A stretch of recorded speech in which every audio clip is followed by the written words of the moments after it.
The impact of the Paralympics on disability sport and inclusion has been influenced by media representation. This, in turn, has impacted upon participation levels and initiatives available for participation in disability sports.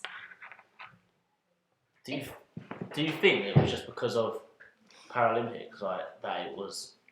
Do you think that Paralympics was solely big just because it was the Paralympics, or do you think it was the Olympics that encouraged, the I think the location had a big point. I don't think if it was in London, it would be anywhere as big. Yeah, I feel the same with the Olympics, that it was watched. The amount of people that watched it because it was in a historic. Yeah, I mean, for us, we could relate to a lot. Obviously, are we all from London? That's what I'm saying. Because So we have quite a biased viewpoint. Like someone north to us might not have viewed it the same way. Because it may just be that it's in the same country, but it's not in the same culture. Yeah, when it's not, it doesn't actually directly affect you. Yeah. You're not 15 minutes For down example, the road. You're not one train journey away from being able to go and watch it. It was literally down the road. 10 minutes down the road. Hasn't Scotland got the Commonwealth? Yeah. So which nothing to do with us. We don't really know. I knew it was which is showing zero interest. Which in the Beijing Paralympics, in terms of media representation, what do you know about the Beijing Paralympics at the time? There was nothing really that stood out as being. I can't really remember much from it. I think the coverage helped though with the amount of channels that the BBC introduced for this. It did allow a lot more to be watched. But you weren't stuck to.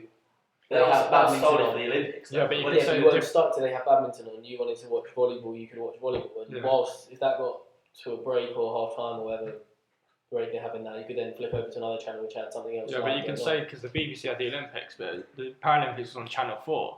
So you can just say the huge differences between the two. It was already tarnished with a brush that it wasn't good enough for BBC. I feel like it was already said, it can't be on BBC. We've already had 2 weeks of the Olympics. We can't have it any longer. I thought the adverts were very good though. The ones they did use to showcase before the Paralympics came on, the sort of superhuman message they tried to give across a bit. Yeah, it's just the differences between the presenters. Like they had more know-how. It was more in depth on BBC, but Channel 4 was more laid back to the approach to it. It was more interviewing casual, wasn't it? Yeah. Yeah, definitely. What I thought.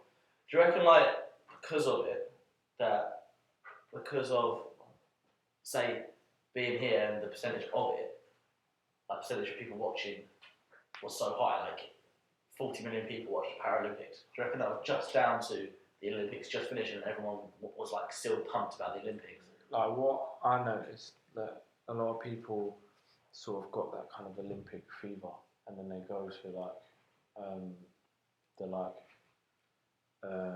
they found that during the Paralympics it was a lot easier to get tickets rather than during the Olympics there was no tickets. Because I race the Paralympics and not the Olympics. Yeah, so people would go to the Paralympics purely because they'd want to see the stadium that Mo Farah and everyone won their gold medals in, but they couldn't be there on that night. I mean, there is obviously that's not great, but I think it's still better that happens at least. That people then get there and go than standing there in an empty stadium. I mean, if you're representing your country and you turn up and there's 6 people in a 80,000 seat stadium or whatever one at Stratford is, you would be a bit embarrassed and disheartened by it.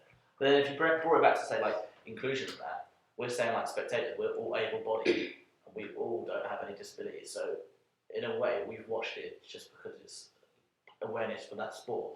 But do you reckon it probably had the same effect on, say, participation rates or on people taking up the sport afterwards? Or do you reckon it was just it was on and it was spectated by everyone and made it aware, but there's no actual outcome from it? It might have been because it was just there. We had the fix from the Olympics, and the Paralympics was just the next thing to watch. What would happen if the Olympics wasn't there? Would the Paralympics still be as successful on its own? If it wasn't hosted at the same time, if there was a 2-year gap between the two events, would it be as successful? No, I don't think so, because I think there's, in terms of as the general public, there's kind of a gap in our knowledge with regard to Paralympic sport and disability sport, because hugely we know everything about. I think probably as well having it on the different channels, you wouldn't, if it's 2 years apart and it's on Channel 4, you wouldn't see anywhere near as much advertisement from coming beforehand, so you'd struggle with that. Yeah, just like the classification system they had to do it because we didn't know. Yeah. We had limited knowledge of it. like if we had the knowledge, they wouldn't have had to do it. It was just But kind then, of. is it right that Paralympics is kind of essentially then just a tack on to the normal Olympics? How are we celebrating Paralympic sport in its own right without having to acknowledge it as part of a lesser part of a bigger sort of they're saying that game? like everyone says that like disability like people aren't at any like limited in any way, but if they're not disabled like as such and they have all these Olympic games, can't they just compete in the normal Olympics then? Like, what's some of them can? Yeah, Pistorius did compete in the Northern Olympics, and like, fair enough. Like, but should that happen that Pistorius can compete in the normal Olympics? yeah, that's where the whole uproar about it was, because they didn't know whether the prosthetic legs would in turn If he won, make him a lot if he faster. won, there'd be a huge argument about it, Yeah. and everyone. Yeah, Because of he doesn't course. win, they It was just Don't forgot. care. He Yeah. lost. Yeah. Like, if he did win gold in the able-bodied, I think a lot more people would be more sceptical of the fact that he did have prosthetic legs, and they obviously did help him. Whereas, like, because he didn't win, a lot of people sort of thought, oh, well, he didn't win, then it wasn't as huge of a deal. Do you reckon that encouraged people to take up? Say for example, people that don't have prosthetic legs and they haven't started trying running before. Well, I haven't seen that. Do you It will reckon- for a lot of people, like, be feel admired. them confidence, because if they know he can do it, they can. They're Try. not now training just to be the best in the Paralympics. They can now train to compete in the Olympics. That for a lot of people, seeing that, obviously all under certain guidelines and things, but for a lot of people that would be huge. Use them as a role model. Yeah, but then Yeah, at the same time, you they could still have that argue dream that normal Olympians have. that the limelight of the Paralympic sports doesn't, like, taking part in the Paralympics doesn't represent the struggles that everyday sort of like disabled people go through. Like, I bet those artificial prosthetic legs that Oscar Pistorius has cost hundreds and hundreds of pounds. Like, how is an everyday Probably person? thousands. How is an everyday person going to be? How is like a teenager who, I don't know, lost a leg or something, And looks going to be forward, able to aspire to that when they have all of these Yeah. barriers in front of them? Yeah, So, he'd have like tens of whatever backroom staff, scientists doing about like a young 10-year-old boy would just have like the NHS behind him. Like, would they be able to have the money on one child or thousands of childs than he would just have on his own? You're going to have that with any sport, though. You're going to get people who will always be able to travel somewhere else to train at high altitude. But we're just like looking that. at one sport though. But obviously you've got things like say blind sports. So for example, goalball, and then you've got sports like boccia, which is for pretty much anyone with a disability. Mm. So Even able-bodied people, yeah. in theory, play that. So in a way, you might like running, but sometimes like I like football. I'm not the best football player. I'll never be at the Olympic level. Like they might find another sport that they like as well as their main sport. So that's possibly where they might be going with it. But so like, with this being said, then, like, what statistics is there that has shown how sporting clubs and initiatives have come into play to help disability sport in everyday life kind of thing, and is participation level increased because of this? So if participation rates have been rising since 2005, when we won the rights to host the game, that's all well and good, but now that the Paralympics has happened and it's kind of taken a step out of the limelight, how can we know that this is being sustained through the long term? Like, You've got them into it, but how do you hold on to them? yeah, Like, stop them dropping out.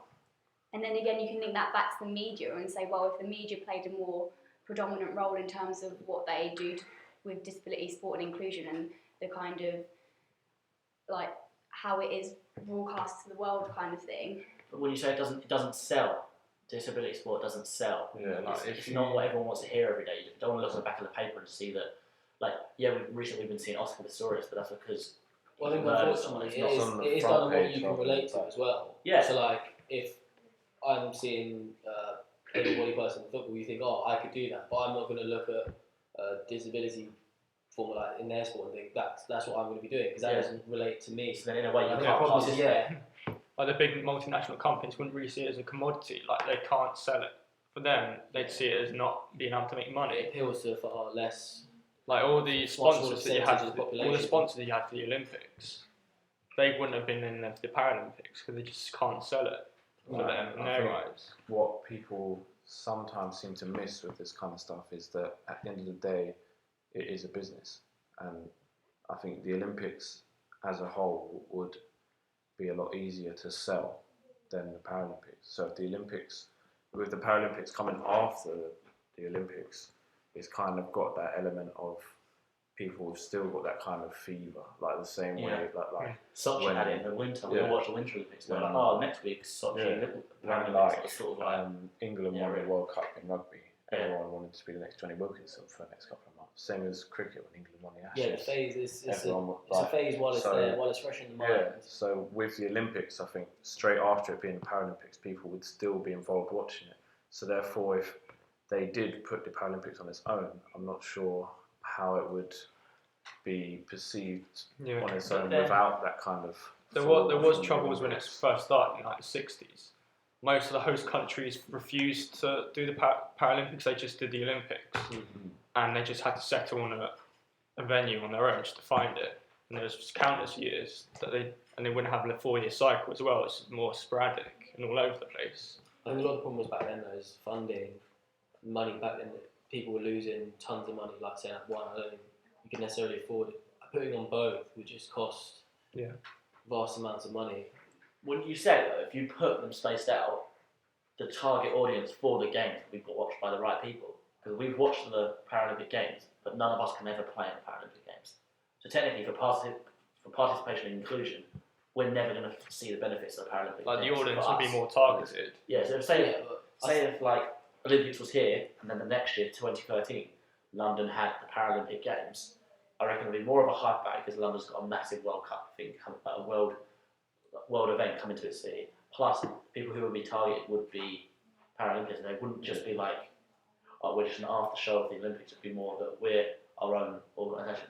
See, They wouldn't feel like they wouldn't feel an afterthought. They'd feel like more special. Like this is for me, not this is just because the Olympics is The problem that you have on the flip side is they don't necessarily want to be treated different. They don't want it to be a completely separate thing afterwards. They want to be run alongside the Olympics and be seen as equals. And if you start then different, you can have it 2 years later, they can be like, well, why can't we share in the limelight and everything that's going on at the time? Why do we have to be separated from that? Going back to the point about how that as able-bodied we wouldn't be able to see the benefits, there have been certain improvements in participation that statistically it shows that there are actually people joining more clubs.